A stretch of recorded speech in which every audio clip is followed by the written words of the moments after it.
Welcome again to Rough Diamond Recipes. Today's recipe is chorizo and white bean bake, also known as use up all the stuff you got left in the fridge before the new shopping arrives. Bake. I think everybody needs a couple of recipes like this in their repertoire. I mean, it stops food waste and has the added benefit of winding your wife up when she goes to the fridge and says there's nothing to eat and you make something tasty like this.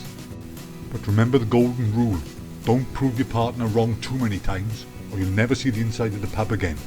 And it'll turn your love life as cold as a penguin's nose. And I speak from bitter experience. Okay, the first thing to do to make this recipe is heat some oil in a suitable sized pan, add the chorizo and fry off for 2 or 3 minutes.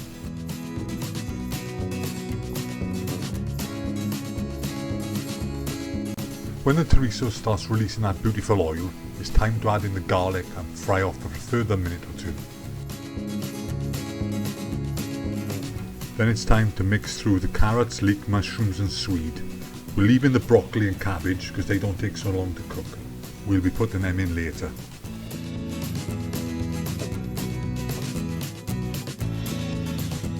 Continue to cook for about 5 or 6 minutes, then it's time to add salt and pepper to taste and the dry thyme.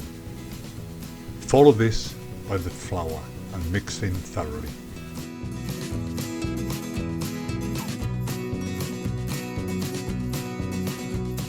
And when this is done, it's time to add the beans and the stock and mix through well.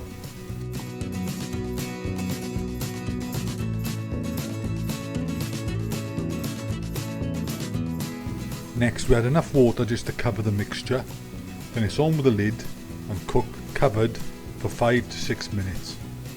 I was thinking, the strange thing about our fridge, there's never any beer or chocolate that needs to be used up, just vegetables.